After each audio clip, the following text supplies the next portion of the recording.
All right. So here's your study guide. Again, the exam is going to be revolving only chapters 1 through 6. So the test is going to be about 50 questions, multiple choice. So there's no free response or anything else that you have to do. The only free response I would require you to do is just to do the calculations. But at the end of the day, you have 4 answers to choose from. So the whole thing is pure multiple choice. So you have 25% chance to get all the questions right. Yes. Now let's go ahead and dive right in. So I made it based on each chapter. Now the exam is not going to be the same way. It's going to be all out of order. Okay, so you're going to have question number 1 could be chapter 4. Question number, 20 could be chapter 5. They're not going to be in order. So just expect that as much as, we're not going to do everything in order. It should be kind of versatile. So however you want to feel like answering the question, just, answer the ones that you know and then skip the ones that you don't know and go back to it. All right? But for the study guide, I want you to go through each chapter one at a time. So chapter 1, all right? Let's see what there is. Question number 1 says, okay, what is accounting? A, the process of recording, sorting, and summarizing all business transactions and events. That is correct, right? Okay. It's not the process of creating formulas, right? It's not the process of elimination either. And it's definitely not the process of, it is the process of collecting data from all transactions, but that's not all that there is. Okay. Number 2, okay, which of the following areas of accounting does financial, managerial, and financial planning and treasury accounting belong to? Is it again A for public accounting? It's not private accounting, it's not government, and it's not international. All right, so it's definitely not government and it's definitely not international. But let's take a look at this. Public accounting, okay? This is for publicly traded companies, right? Now, typically, there's only 3 main categories. So this is definitely something you need to review in chapter 1. If you look under or certified public accounting, which is a CPA, Okay. for the public sector, you have 3 categories. One is auditing, second is taxation, and third is forensics. Okay? Under private accounting, right, you have a little more broader aspect of what you can do. So under private accounting, right, is for smaller businesses. So you could be almost anything. You could be someone who's a managerial. You could be someone who's doing financial, someone who's doing treasury, someone who's doing profiting. Okay, so the answer is actually going to be B. Okay, you could be a lot more things under private accounting versus public accounting. Public is mainly geared towards bigger companies such as corporations, publicly traded companies. So in this case, the answer is B. All right, so definitely take a look in chapter 1 of exactly what components belong into what components. Okay. Number 3, okay, which of the following is not a business organization? The nonprofit.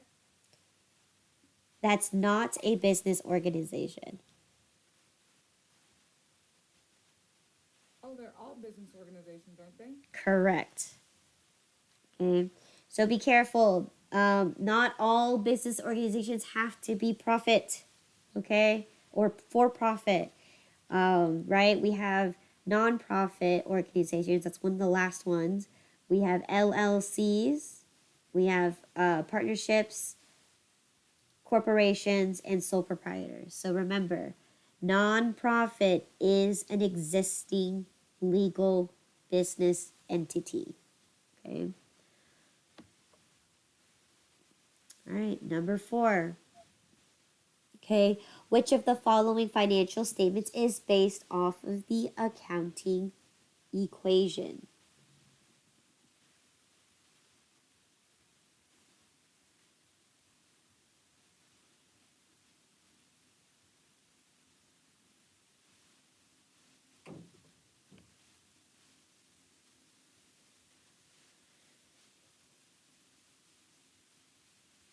Oh, I guess. The cash flow?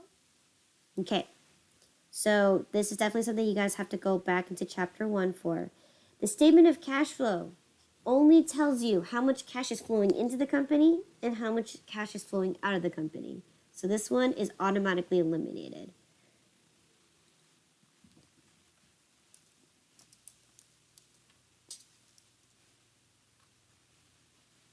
D.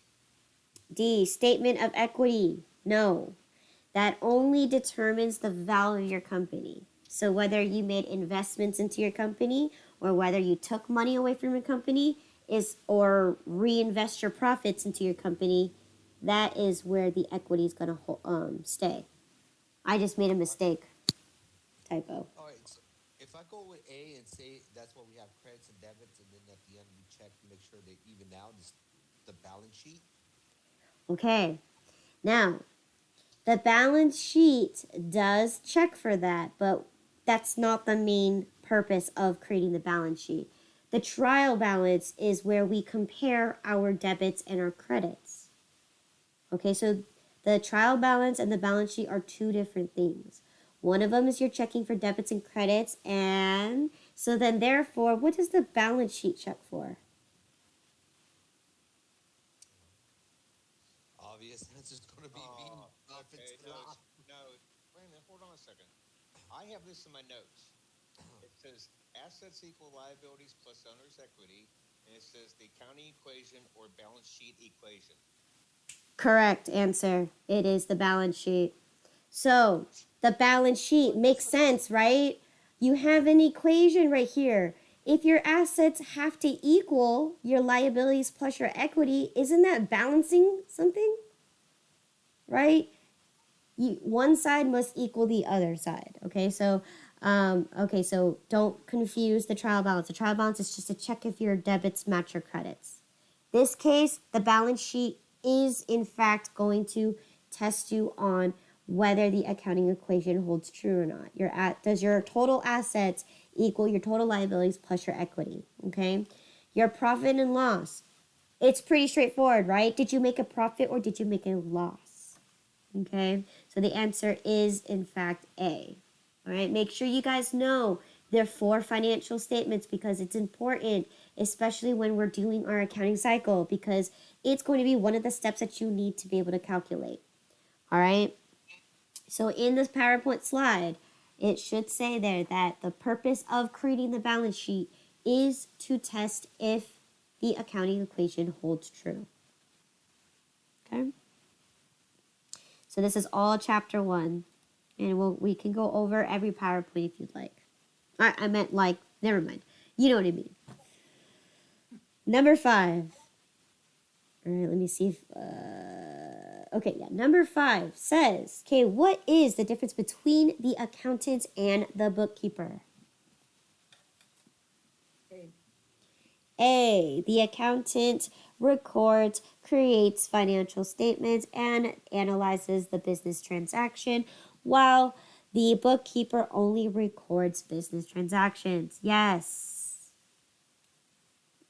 If you remember, right, the accountant does everything. The bookkeeper only strictly records the transaction. So in this case, the accountant can definitely do the bookkeeper's job, but the bookkeeper cannot do the accountant's job. Okay, so good, right? That's one of the things I've highlighted it in the chapter 1 review. So let me go ahead and pull that up just so then you guys can have that on the side with you while we go through this, because you'll be able to answer a lot of the questions with that. So again, if you go to study materials, right, I posted a review sheet. So Once again, they're not in detail, but they do kind of give you exactly what, like a brief review of a lot of the things that we learned in class. Okay, so we just went over chapter 1. Okay, all right, chapter 2. Okay, so answer the following questions using the chart below. So once again, I will be asking you a series of questions that are going to look just like this, okay? I'm going to give you the account name. I'm going to give you a little description. In this one, I don't have a description, but I'm going to give you a description of each account. And what I'm going to ask you is you need to determine the account type, the account category, and the normal balance. So, if I were to ask you to determine the type, category, and balance of cash, what would that be? Would account type be assets? Correct. All right, there's only 5 account types, right? Yes. All right, assets is definitely, cash is definitely an asset. What kind of asset is it? A permanent asset? Okay, so what are the categories of assets?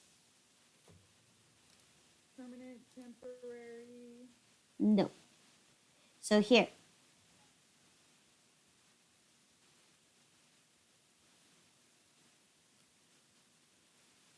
So what are the categories of assets? Fixed assets. And others? Correct. So out of those 3, what could cash be? Current. Okay, good. So remember, the way that assets are categorized is based on how readily available it is in cash form. In this case, cash is completely already in its readily available form. So it's definitely current. Okay? And what kind of balance would this have? A debit balance? It would definitely have a debit balance. So make sure that you have your little accounting model, because this is what's going to help you answer this question here, right? So once again, if you have it, it's also in the study materials section right here. This is going to be helpful. If I said, what kind of balance does my asset normally have? It would normally have a debit balance, because the definition of a normal balance is the side that which it increases on the positive side for. So in this case, my assets will increase with a debit. So that determines the normal balance. Okay. So let me go ahead and go back to this right here. Okay. So let's go ahead and answer the second one. If I asked you, what is an accounts receivable, right? And I told you that it's what customers owe you. An asset? It'd be an asset, right? It's like you have a bunch of IOUs, right? They're money that you could collect at any single time, right? Because it's the customers owe you. Now, what kind of asset would it be? Current? It would definitely be current. Yes. And what kind of balance would it have? Debit? Yes. Okay. What about inventory?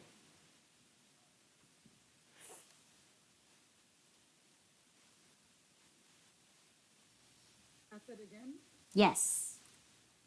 Now, this time, what kind of asset would inventory be?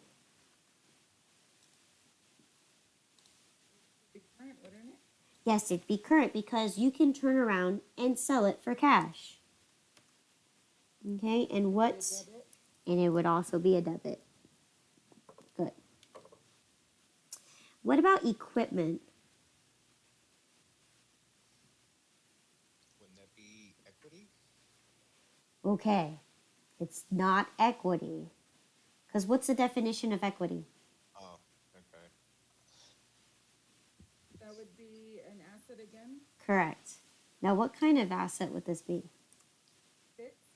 Yes. So if you guys remember, a great way to remember what a fixed asset is if you think of it as PP&E, property, plant, and equipment. Property meaning the land, the streets, the sidewalk, whatever, anything that's on a piece of land. Your plant is anything that's going to be in your building. So your building, your furniture, your lights, your lamps, whatever, all of that stuff in there. And equipment is any machinery that helps you run your business, right? That makes the machines, that makes your product, all right? Just understand those three things and you will know that it's automatically going to be a fixed asset. So that would be the same with the land, right? If Land, we yeah, have land is property. Yes, correct. So yes, land is also going to be a fixed asset. Now, what would it normally increase, or what's the normal balance for equipment and land? debit. Yes, they're going to they'll both be debit.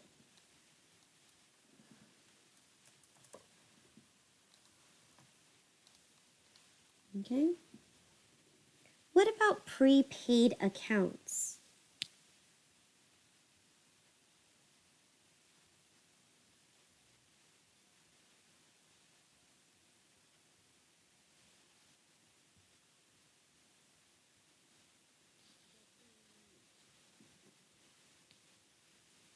Like, It's not a liability.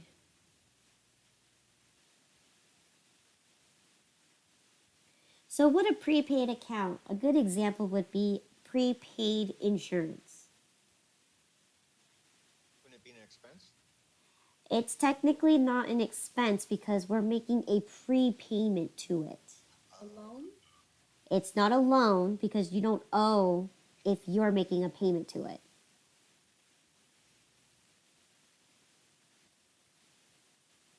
So so let's take that prepaid insurance.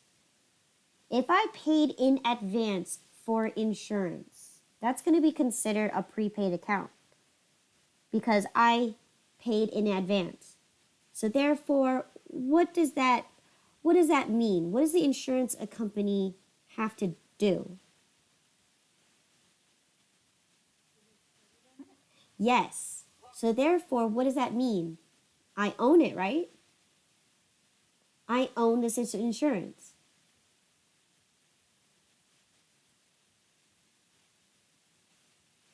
So what kind of what type of account would it be? Capital contribution? Okay, so is that a type of an No, account? that's investment. Yeah, that's correct. It is investing. But it's not an account type.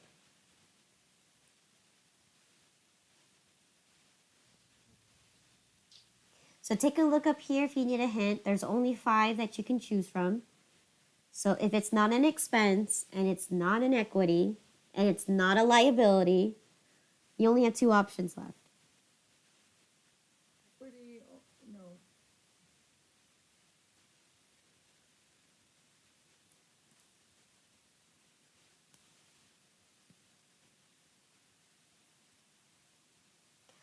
What determines an asset? Something you own. If I paid insurance in advance, don't I own that insurance? Okay. And so, yes, it's an asset, but what kind of asset?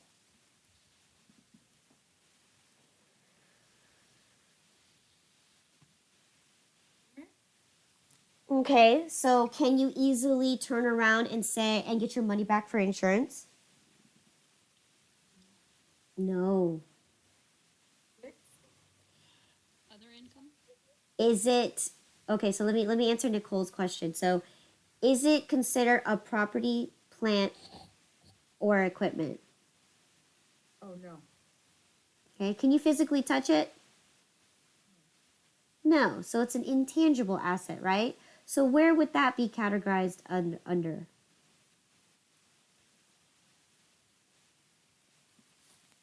All right. Melinda said other income. This is definitely not income. Right, okay.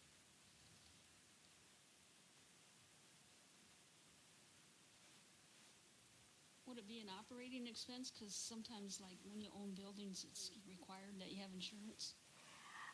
Okay, in that context, um, yeah, there you go. Operating expense. Now, that's just to run the business. In this kind of context, we're owning insurance. Okay, so two separate things. So it's definitely not an operating expense. And that is definitely not a category of an asset.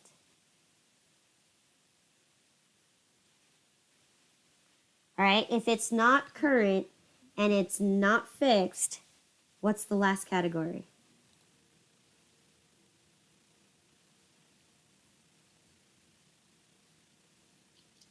Operating? Not operating.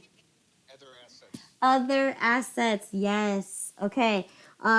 So we're definitely gonna have to do a full blast review of everything. So let's just go through all this and then we'll do a review after this, okay? So it's definitely an other asset. Why? The key feature of an other asset is going to be things that are intangible. So for a copyright, for example, right? Can you touch a copyright? No. But you own it, don't you? Yes. So there you go. That's going to be considered an other asset. Now, just like I mentioned earlier, right? Prepaid insurance. If you own insurance, can you physically touch insurance? No, but you own it. Okay, so it's going to be an other asset. So once again, what kind of balance would that have? Debit. You would have a debit balance.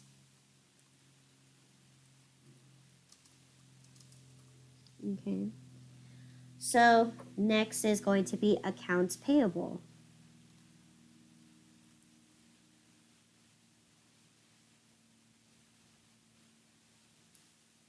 Liability? Yes, because you owe other people money, right? Now, what kind of liability is it? There's only two. Current.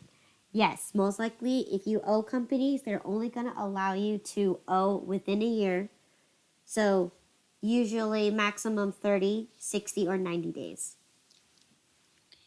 Okay, so what kind of normal balance would a liability have? Credit. Correct.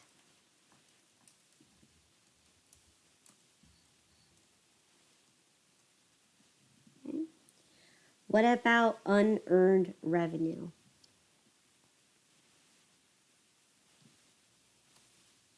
Unearned revenue is when a customer pays you in advance for a service.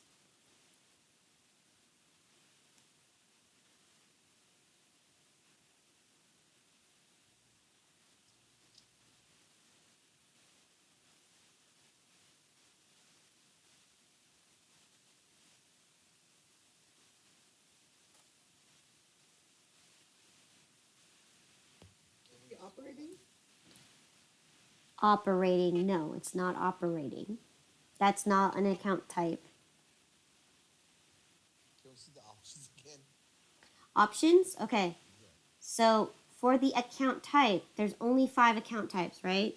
Assets, liabilities, equity, income, or expenses. Would there be other assets? For the unearned revenue? Yes. Okay, can you elaborate? Why would it Oh, be an other well, no, asset? ah, I just lost my page, my notes. Hold on. um, well, no, uh, deposits, prepaid accounts, intangibles. You said that's Other asset. okay. Okay. In Quick this question. case, go ahead. All right, so unearned revenue. Let's say we have someone has to pay the bill and it's like 450, and they send a check for 500. So would that be a liability? No, because if they're paying for what they owe, Then some, right? yeah, then that would be, you know, cash to me and lowering their accounts receivable. Wait a minute. Now then, who was the last one who spoke? Felipe. Felipe. Okay, so you have what you're saying is they have a $400 bill, but they sent you $500. Is that correct? Yes. Okay. So how would you record that?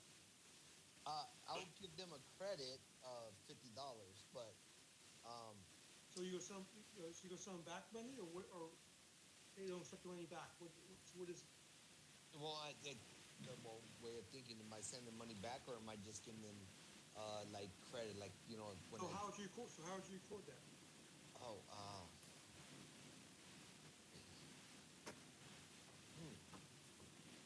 this is where I'm stuck. I Did don't you know. earn? You Yeah. earned that $400, right? Because you sold them something, correct? Yeah, yeah. So that $400 is income. What about the extra $100? Did you earn that? No. So what would you record that as?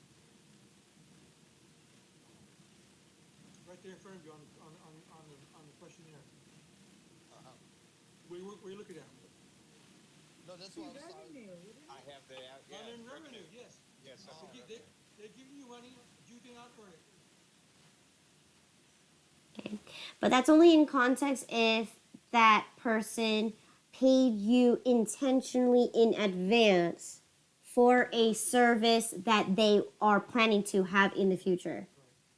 Okay, so Felipe, when you said if they gave you a $500 check when the bill was only for 400, if they're paying you and expecting another service or another product, then yes, you would credit them as an unearned revenue because you're pending to owe them service. Okay. But if they just overpaid you because they just overpaid you, then yes, the right thing to do is to send the money back. Okay. So would that be an expense? Okay, so no, it's not an expense. We're in liability or assets or Liability. Yeah. Okay, so Why? if So that's I'm an sorry. account check. I'm sorry. Go ahead. if the customer paid you in advance, okay, for a service you have not completed, what in terms of obligations, what do you owe them something? Yes, Yes, they paid you, right? yes. So in this case, unearned revenue is something that if a customer pays you in advance for a service that has not been completed yet, that is exactly what unearned revenue. When the task has been completed, that's when you have to recognize you earned the revenue. Okay? So in this context, what is unearned revenue? Revenue. No. No. Okay. Liability. Liability, because Okay. who owes the service? We Oh, do. we do. You do. Okay. Correct. There you go. Okay. So, and typically if someone's going to pay you in advance, when do they expect you to do the service?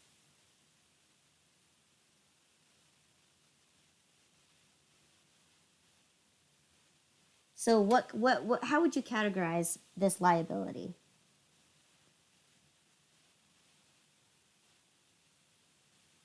Would that be long-term? Okay? So, in that context, they paid me for a service. Long-term liability means anything that is owed after a year. Is anybody going to want to pay you and expect a service to be done a year later? Debatable. Okay, debatable, right? If it's a long-term project, then yes. But in most cases, it would definitely be current because they're going to expect you to complete the task within at least 6 months. Okay, if it's a paint job, then most likely 30 days.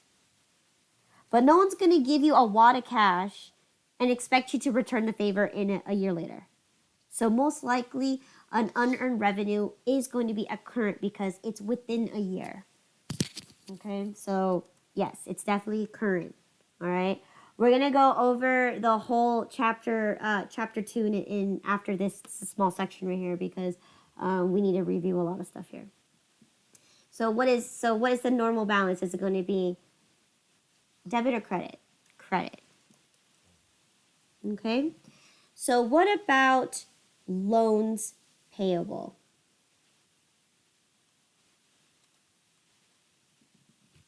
Liability? It is definitely liability because who owes the money? You owe. Correct. Now, typically loans.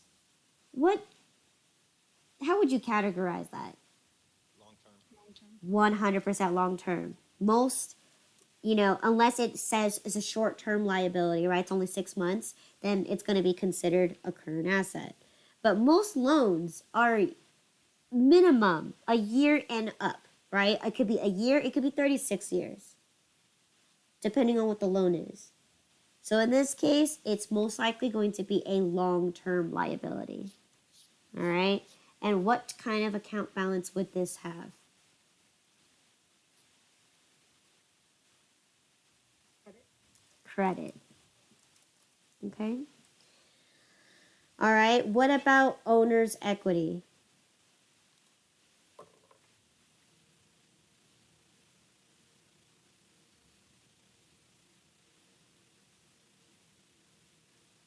What type of account would owner's equity be under? Assets, because it's owned. All right. Okay. Let's look at the top again. What are my categories? What are my types? Account types. Liabilities, owner's equity. So what is owner's equity? Oh, you can't. There is no category. There is right there. Third one in. Third one in. The account, but there's no category. Thank you. Good. So owner's equity is going to be an owner's equity, and there are no categories under owner's equity. Good.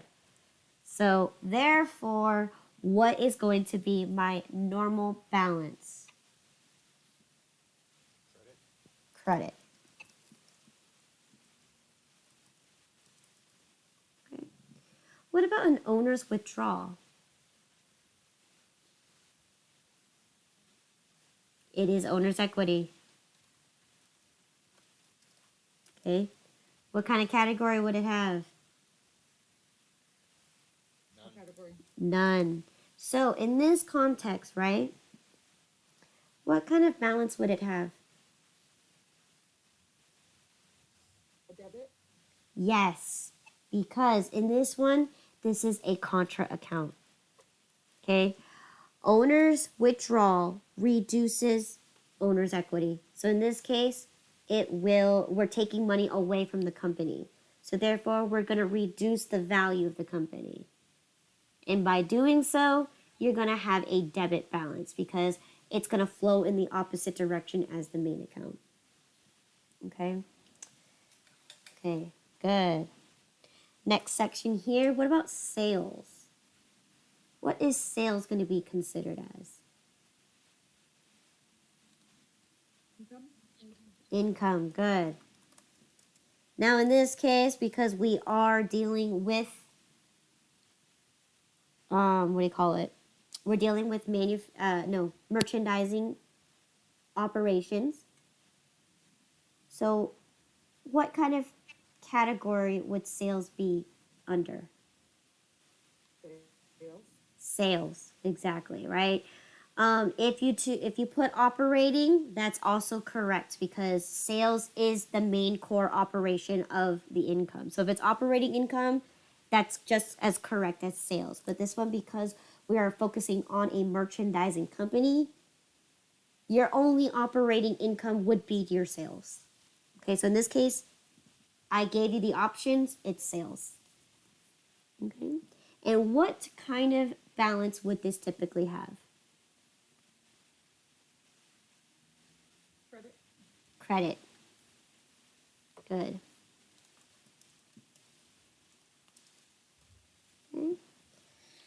What about a cost of goods sold?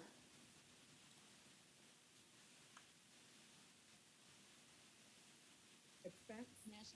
It would be an expense. Good. Now, what kind of expense is a cost of goods sold? cost of goods, Cost of goods. Good. COGS for short. Okay. So, what kind of account balance would this have? debit. Debit. Correct. I'll post the cheat sheet that I made you guys that has all. Okay. 'Cause All right. I made a huge cheat sheet for the accounts and the descriptions and the categories and stuff. Perfect. All right. So, what about rent expense? Liability. Rent expense. Expenses, Expense. Yes. All right. And what kind of expense would this be? Long term. Not long term. That's not a category of expenses. operating, It'd be operating. I think it's OP up there. Okay. And what kind of normal balance would this have?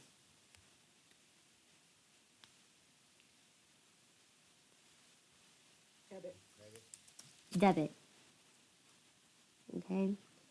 Last but not least, we have supplies expense.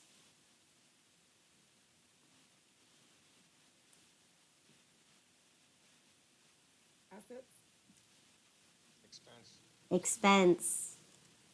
Okay. What kind of expense? operating, Operating. And lastly, what kind of balance would this have? debit. It would have a debit balance. Okay? So we're going to stop here because we're going to do a quick review first and then we'll come back to the study guide. So I'm going to go ahead and let's go over chapter 2 once again. Just to go over, just to give us a little refresh recap of everything. So let me just go ahead and pull up chapter 2 real quick and we'll be squared away. Chapter 2 is this one. Okay. So once again, we're going to go over what the definition is, right? We understand that accounting is it's a process of recording, analyzing, summarizing, collecting, whatever it is. Every single adjective you can think of, all right? Or I'm sorry, adverb in this case, right? Everything that you could do, transit, interpreting, whatever it is, all business transactions and events. All right, pretty straightforward, okay? You don't need to know this part. But now we need to understand there are only 5 account types. So when I ask you what account types are there, there's only 5. Assets, liabilities, equity, revenues, and expenses. There's no more than 5 and no less than 5. Only 5. So if you want to create some kind of mnemonic device to memorize the 5 account types, go ahead and create one of those. Okay. It's important that we understand the difference between each account type. Okay. But, smaller details behind that is understanding that your assets, liabilities, and equity, they can never close out. Reason being is because they are the big main accounts. It's everything that you own. It's everything that you owe. And it's the value of the company. Okay? If you close out the value of the company, what does that tell everybody? that it's closed, It's closed. It's done. Business doesn't continue on. Whereas revenues and expenses, right? We talked about this.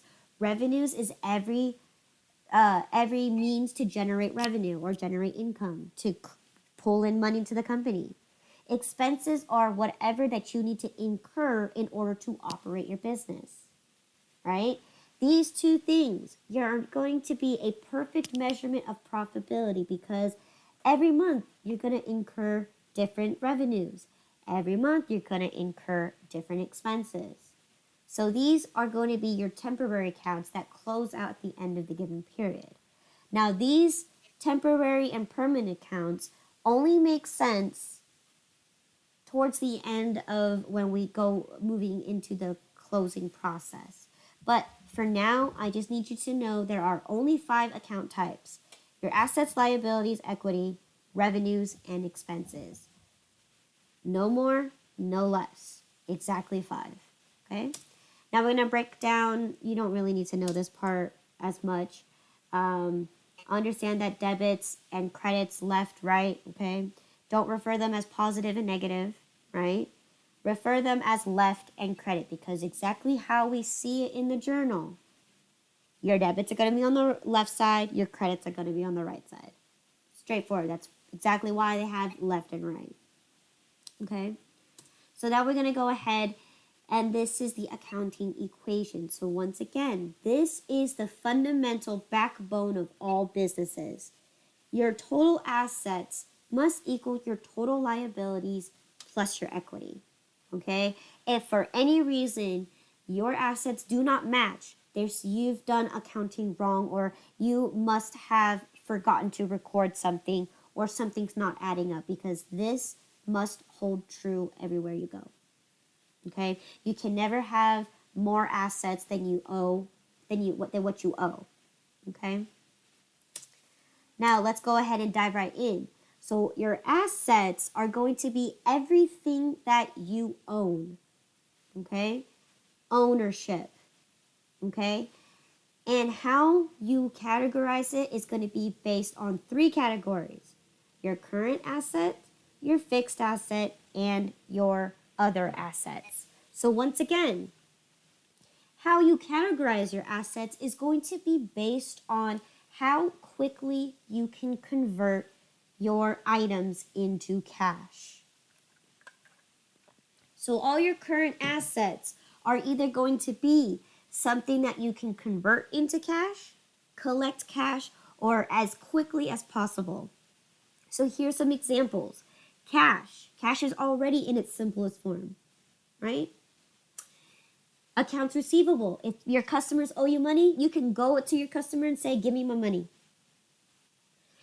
Inventory. You can sell your inventory and get your money back as quick as possible, right? You just open up shop and say, hey, I'm making a sale. I can redeem my cash instantly. Okay? Where fixed assets, okay, are going to be a little harder to convert into cash, right? Especially when we look at fixed assets being your property, plant, or equipment, right? So if you memorize your fixed asset as PP&E, anything that's your property, your land, the street, the sidewalk, the street lamps, your garden, whatever it is, that's going to be considered your property. Your plant is going to be your building and everything that's going to be inside the building. So meaning your furniture, your lamps, your tables, your couches, whatever is inside the building is your plant. And lastly, equipment. Equipment is going to be anything, any type of machinery that helps you operate your company. Okay, so PP&E. Now, one thing that's good about this is that they're tangible assets, meaning you can touch them, right? You can touch a building, you could touch the street, you could touch the land, you could touch the couch. That's going to be a key factor of a fixed asset, and they usually have a life. All right, we'll talk about that when we get introduced into depreciation. But however, let's take a look at this example. A building. Can I turn around and sell my building quickly?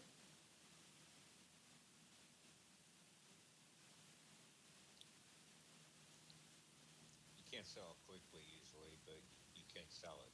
It's just it wouldn't be fast. Exactly, right?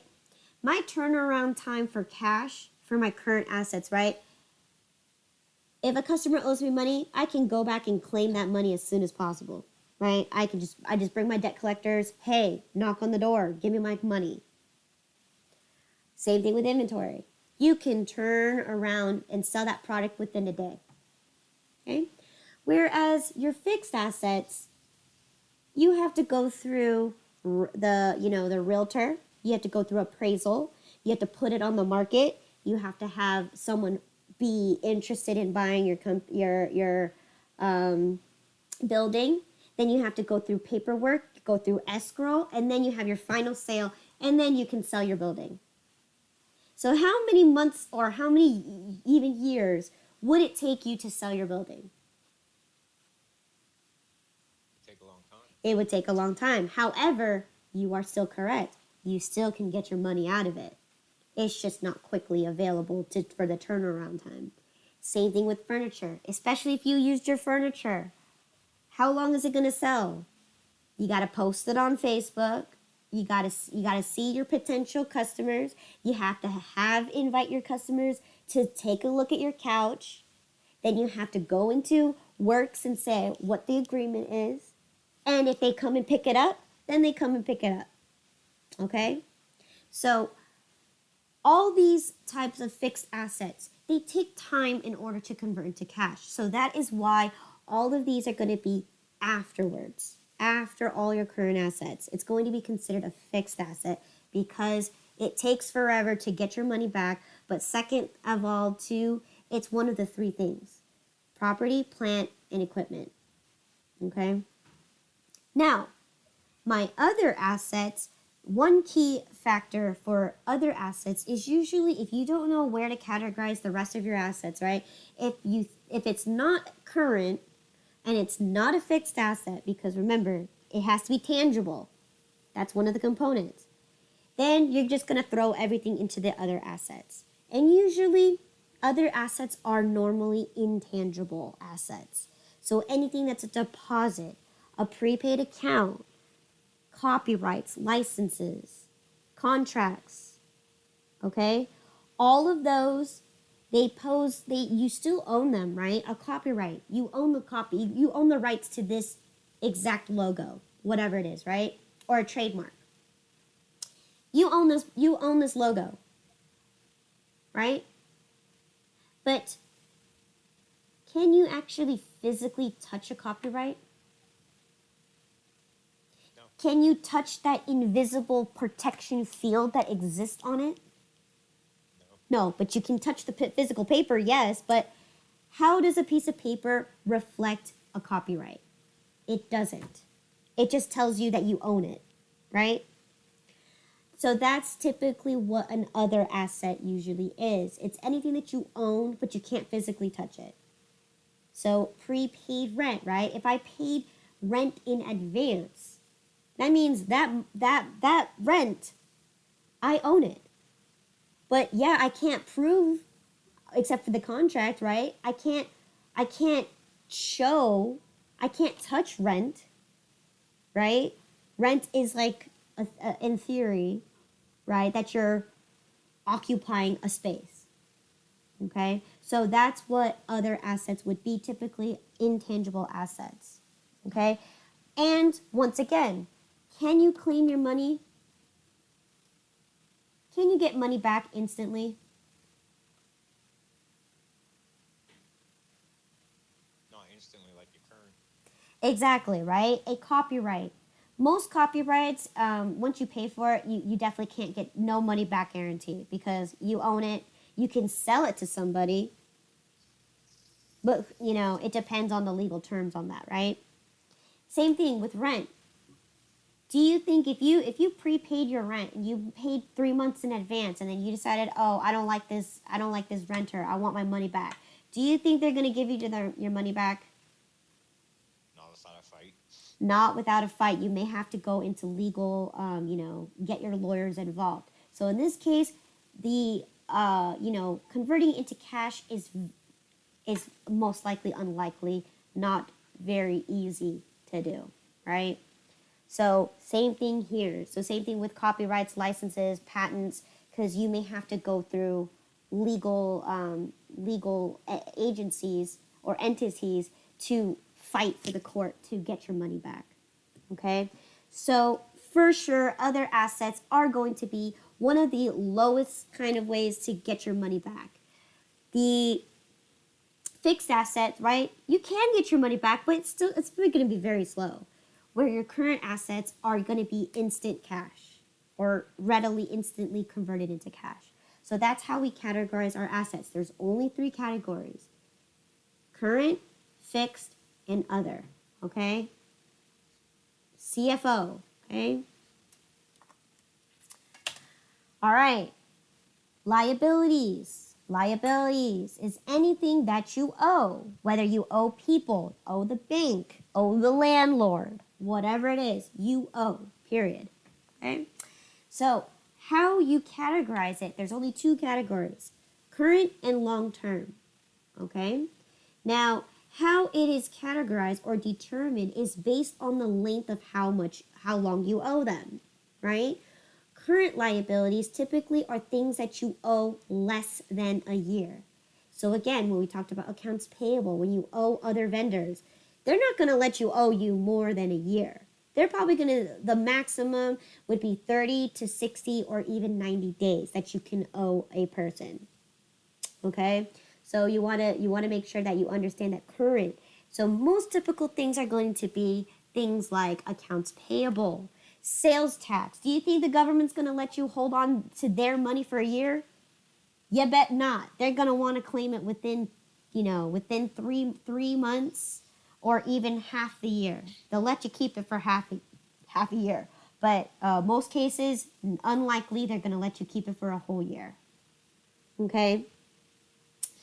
Same thing with interest payable, right? If you owe interest on something, you bet they're not going to let you keep it for a year. Okay? Where the other one is going to be based on owing someone or something for more than a year, right? Long term, right? It makes sense. It's long term, right? It's longer than a year. So, like I said, most loans, if not, are anywhere from 1 year to 3 to 5 to 36, even 50 years. Okay? You can owe somebody that long. So in this kind of context, that would be determined as a long-term liability. Okay? Unless it's specified that it is a short-term loan, a loan that is only there for 6 months, then that's going to be considered a current liability. Okay? So once again, liabilities, only 2 categories. You got current, you got long term, and it's based on how long you owe them. Okay? So typically for these kind of things, you can just assume this.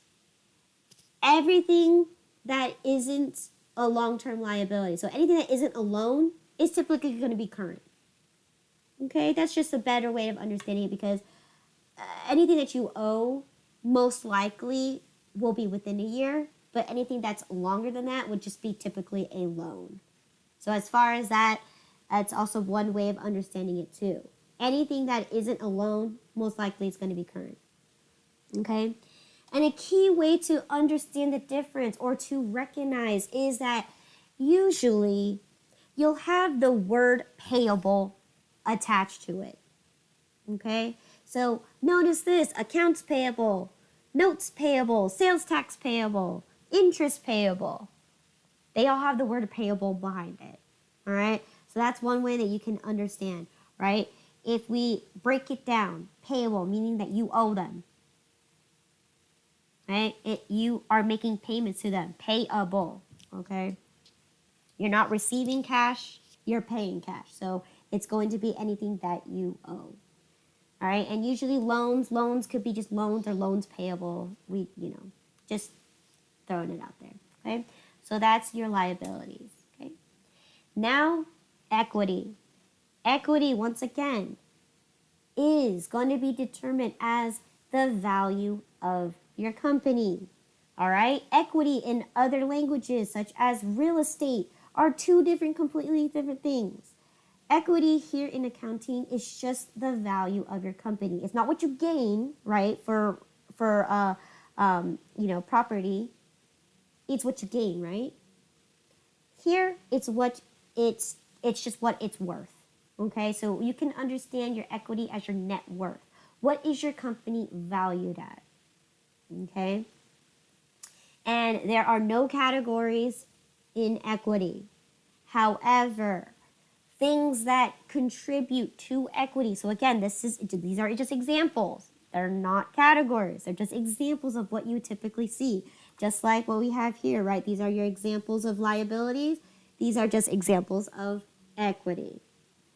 You'll see capital contributions and owner's withdrawal. So a capital contribution, right, is when you invest more money into the company. Owner's withdrawals, where you take away from your company. Okay? Now, usually equity is also a mere factor of income, right, which is your revenues minus your expenses. But in context, when we understand equity, your income only increases your equity. That's what this means right here. Okay? Your income will increase. It's a contributing factor to your equity. It's not a category. It's a contributing factor. Okay? Which then brings us to my revenues and my expenses, right? Income. Revenues. We recognize them as generating income for your company, right? So pretty straightforward, right? You have to have operating income, right? What kind of generating income are you making from your operations? What's your core operating of your business? In this case, we're learning merchandising. So therefore, my only source of income will be through my sales. All right, that's going to be operating income, operating revenues, income, they're interchangeable. Other things that are contributing factors would be other income, or also known as non-operating income, right? Things that you're generating income that are not apart from your main core of operations. So if you charge people, shipping, or you charge them, what do I call it? Shipping and packaging, special packages, right? Memberships. That's you generating income, but that's not the main core of your business. Your main core of the business is to sell stuff. If you're selling memberships, that's going to be considered other income, okay? Or in this case, non-operating income, okay? Because it has nothing to do with your main core operating of your business, okay? Where your expenses are going to be everything it takes for you to spend on the company in order to run the business, okay? So operating expenses can have things like rent, things like purchase expense, things like advertising expense, right? Those are all contributing factors to the main core of your business, right? Cost of goods sold is directly correlated to your inventory, okay? It's your way to keep track of what you sold, hence the word cost of goods sold, okay? So once again, this is an expense account. And this actually makes a lot more sense when we dive into our fictitious business, okay?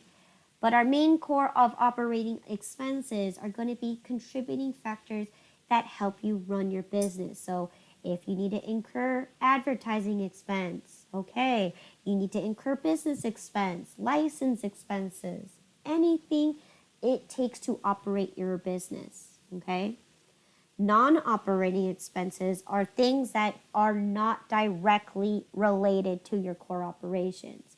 So again, I'm not going to test you on non-operating expenses just because that's a little more advanced, okay? Because you'll understand if you move on to a higher level of accounting, there will be selling and administrative expense. There'll be facilities and, rental expense, okay? Things that are not part of your actual core business, all right? So with that being said, that is the 5 different types of accounts with their respective categories, okay? Any questions?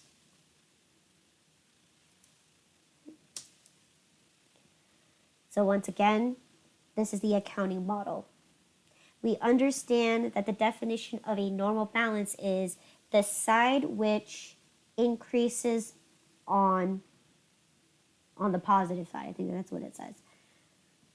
All right, we need to understand for my assets, what side does it normally increase on, right? If you understand left is your debits, right is your credits, then let's take a look. Assets are usually increased with a debit. Okay? Where in perspective, your liabilities, your debits decrease your liabilities. Okay? So this one is going to come in lots of play when we understand the flow of a transaction, right? If I owe money and I'm paying that bill off, I'm decreasing my liabilities. At the same time, I'm also decreasing my cash, right? If I sold something, I should be receiving cash. At the same time, I sold something, so I should be increasing my revenues. Okay? So again, this one is more in context when we actually apply it to the journal and understand how the flow of transaction typically works. So we practice some here and there, okay? But this will make a lot more sense once again when we dive into the fictitious business and we sit down and we just journalize for 4 weeks straight. Then this will click a lot better, okay? But understanding the normal balance, right? Which side does it increase on the positive side for each account?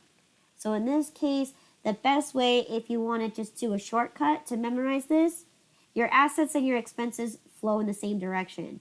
Every other account flows in the same direction.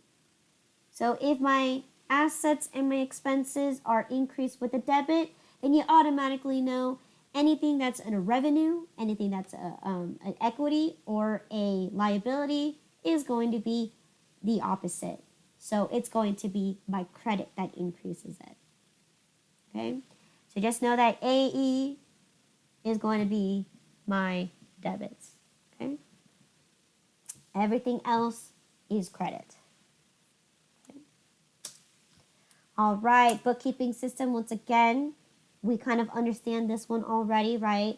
We need to know the main purpose here is that we understand that the bookkeeper only strictly records the I'm sorry, I'm on the wrong one. Single versus double entry, right? So what we've been practicing the entire class time was journalizing, right? We understood that journalizing requires 2 accounts, right? We need an equal debit with an equal amount of credits. We're using the double entry system because we're taking from one account and we're adding it to another account. Okay? That's because we're not just only thinking about one account only, we're thinking about multiple accounts. Okay? So this is where the debits must equal your credits come into play, especially when we journalize. So we've seen a lot of debits with a lot of credits all in one journal. Okay? Because not only am I taking from one account to another account, I'm counting how much goes into this account and how much goes into that account. So once again, we only use the double entry system. We will get to see single entry when we dive into QuickBooks. So it's not something that you need to forget.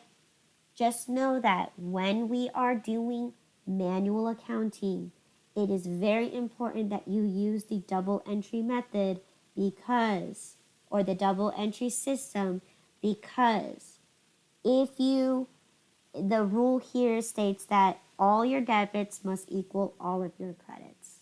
Okay? Course review once again. There are only 5 account types: your assets, liabilities, equity, revenues, and your expenses. Right?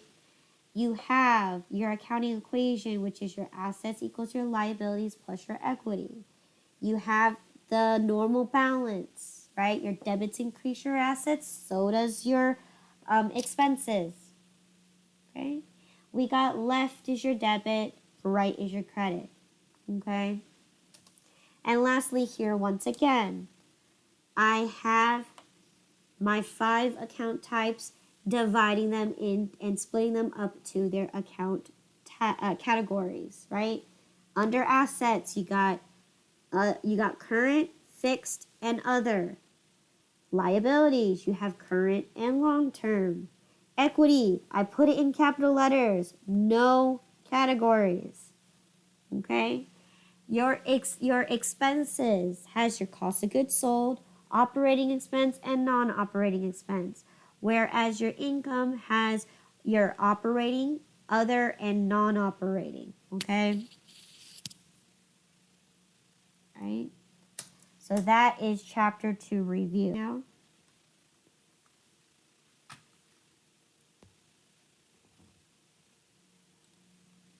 I'm gonna go with yeah. Yes. Everybody else might be quiet, but yeah, yeah. No, the reviews. Thank you for the review. yeah, of course. That's what I'm dedicating this week for, is peer review for everything for this test that you guys are gonna have on Thursday. Okay, so once again, we can revisit chapter 1, but I'm probably gonna wait till the end for that, because I think chapter 4 is going to be one of the more what do you call it? More important chapters. Chapter 3, once again, is more or less for understanding the transaction analysis, okay, and how to properly journalize.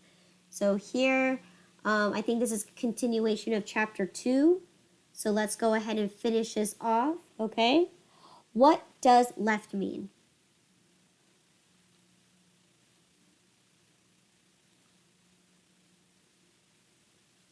Debit? Yes, it means debit, right? Does it mean increase or decrease, okay?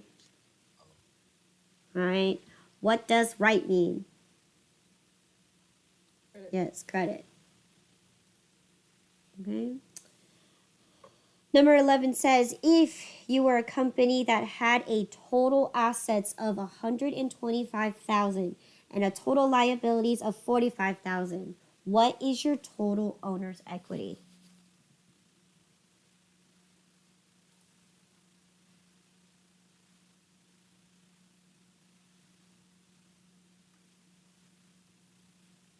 Quick 80,000. question. Go ahead, Felipe, what? Where are you watching? I'm trying to see. Are you putting this on the screen as well? Yes. Can you not see my screen? No. Oh. Still on page 2.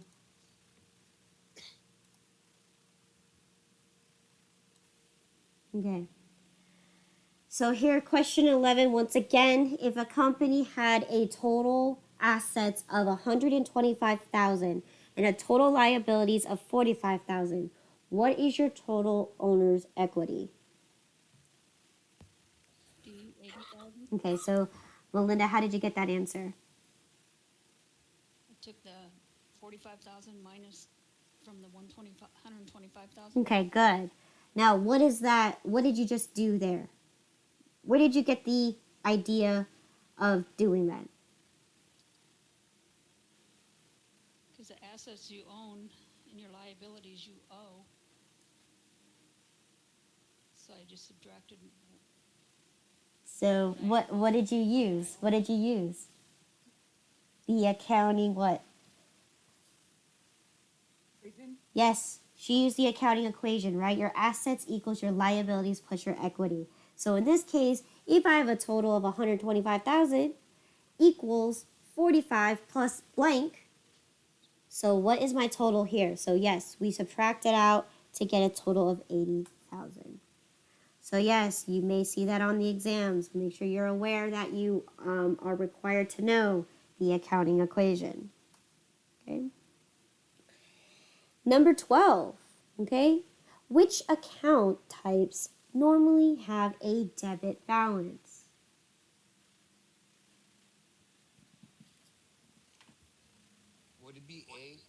assets and liability. Okay, what did we say about the normal balance?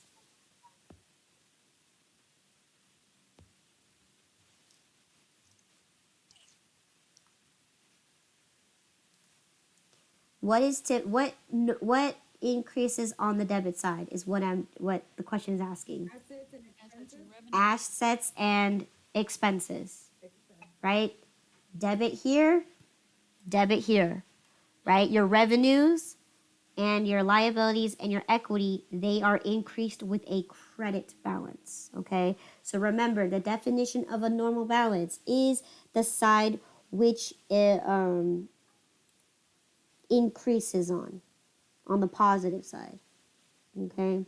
So in this case, the question is asking if it has a normal debit balance, okay? If it increases on the debit side, which accounts do that? And it's going to be your assets and your expenses, okay? So remember, assets and expenses, everything other are going to be credit balances, okay? So here you go. Which of the following account types are temporary accounts? Revenues and expenses. Revenues and expenses. So once again, that's on your review sheet as well. Okay. All right. So next is chapter 3. So I'm going to quickly go over chapter 3, the PowerPoint real quick, and then we'll answer that question, and then we'll go ahead and take a break. Okay. So here we are, chapter 3. All right, can everyone see the PowerPoint? I don't know if you guys can. Are we gonna do this review and then a break, or the review and then go over the test? We're going to do the review first. So I'm going to go over chapter 3 right now. Okay. So, once again, chapter 3 is mainly focused on learning the general journal, right? Understanding when we journalize a transaction, we need to recognize a few things. We need to recognize that the debits are always going to come first. We got to recognize that every number that increases on the debit side, we need to have an equal and opposite amount on the credit side. Okay? And usually the journal is always in chronological order, meaning the day that it happened is when you're going to actually journalize it. Okay? So once again, usually a rule of thumb is you definitely want to ensure that your debits match your credits at all times before you proceed to the next transaction. Okay, so this is where your accounting model is going to come into play as well, right? If I bought furniture for cash, I increase my asset, but I also decrease my asset because I paid with cash. Okay, all right. Other things that we learned are transaction analysis. So this is definitely something that you want to consider before journalizing. Okay, I'm not going to test you on this particularly. I'm going to only test you on understanding how we journalize. Okay, how did we get to the point where we start journalizing? This is the 7 steps that you need to take before you can decide whether a transaction is even worth journalizing. Okay, I'm not going to test you on that once again. However, I am going to test you on the correcting entries. So here we learned 2 different types of correcting entries, right? We learned about the reverse and reentry, and we also learned about the error cancellation. So I may test you on either or even both. Okay? Right? So here, this is where you're going to practice journalizing and fixing your mistakes.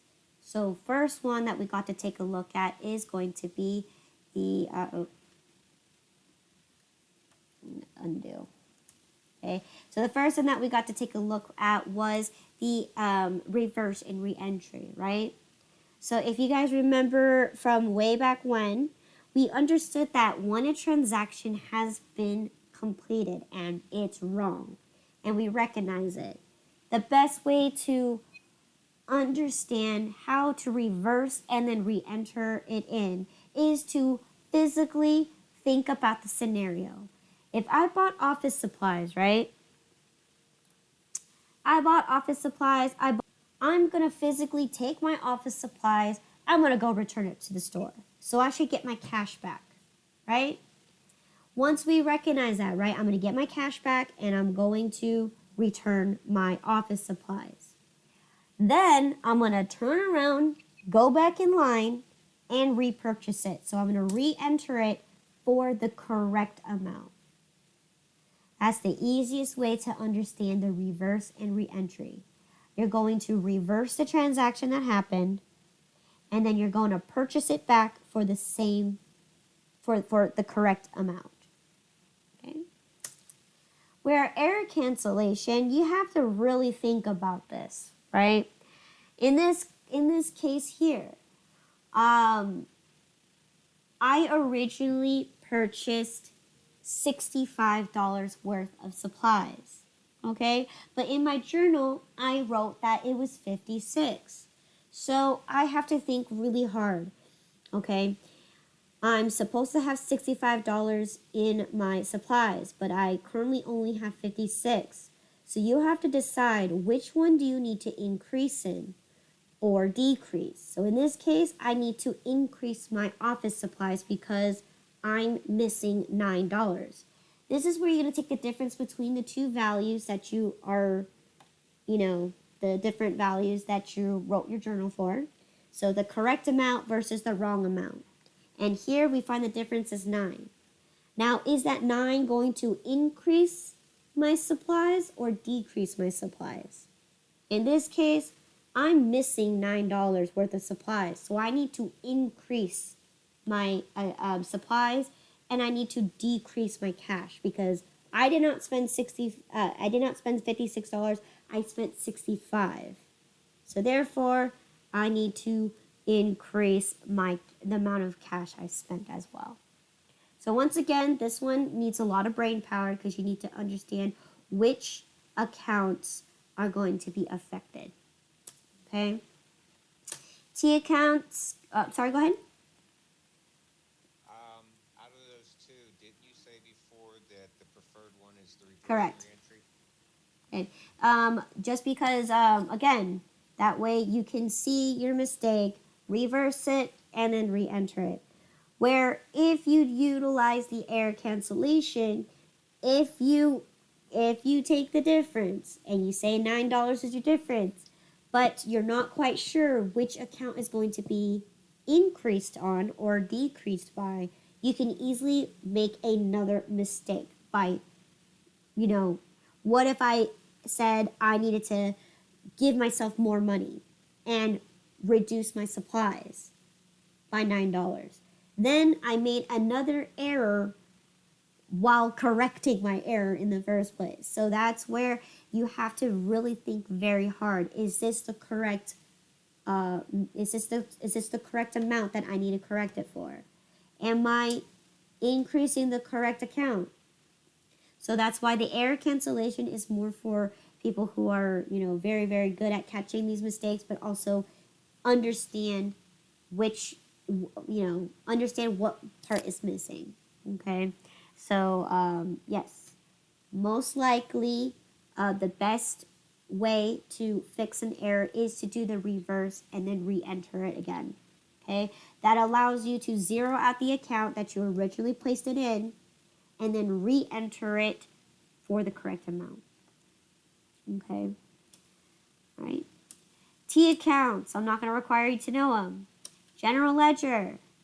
So we got to take a look at this yesterday, right? We built our little small table for our accounts payable account, right? So every time we journalize a transaction and we use that account, we're going to post it to our ledger and it's going to give us a running balance. So most oftentimes, you will definitely see this come into play, especially when you're utilizing your checking account. Because one thing's true is that if you have a wad of cash and you don't keep track of it and you just keep spending, right? At the end of the day, would you know if you wrote a check out, would it be safe to write a check? No. That's what the general ledger is for. It's for you to keep track of your transaction, but also giving you a running balance. So that's what the general ledger is. So yesterday we got to take a look at how much we owe in general. Okay? This one is taking a look at all my cash transactions, right? Here I had an original investment, or this is what I started out with the bank with, right? I sold some stuff, so I gained money. I purchased supplies, so I lost money. And here I also paid for rent, so I lost money.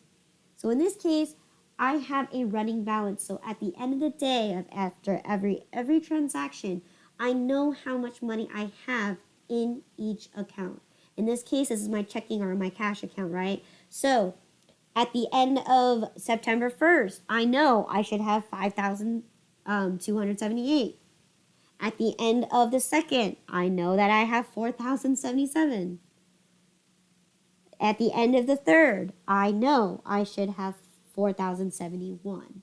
Okay, so it gives you an account balance. So this is also more or less like if you do online banking, or you check your account frequently with all the transactions just to make sure you have enough money in your bank. That's the same exact thing here, right? You can log into your bank account and look at the transactions that occurred, right? And then you can manage your money that way. Say, okay, perfect. I have enough money to go buy myself this, right? That's essentially the same thing here, except this one, you're doing it on, Excel. And you're doing it with multiple accounts that exist in your books. Okay? So once again, we got to take a look at a preview of it yesterday, but this is going to be very, very prevalent when we dive into our class project. Okay? So course review once again. We need to understand what the chart of accounts is. So I didn't talk about it because I'm not going to test you on it. But the chart of accounts is very important because if you are the bookkeeper, you are only obligated to be within those guidelines of the chart of accounts. If an account that you're trying to use does not exist, you got to go to the accountant to tell them, I need to create another account. So with that being said, the purpose of a chart of accounts is your guidelines to understand how to journalize your transaction. Does an account exist? And if it does, then that's how you're going to properly categorize or place your transactions in those specific accounts. We understand how to journalize, right? Journal, date, your description is going to be your accounts plus whatever you want to say in there, as long as it's in the parentheses. Your account number for your post reference, and your debits must always match your credits at all times. Okay. We also learned two different correcting methods, right? Reverse and reentry and error cancellation. And the difference between the ledger and the journal is that the ledger will always give you a running balance of all accounts, where your journal, right, it's just day-to-day transactions. You're not going to know what your account balance is at the end of each journal. Okay? So with that being said, go ahead and take a 20-minute break here, and then we'll continue on. Okay?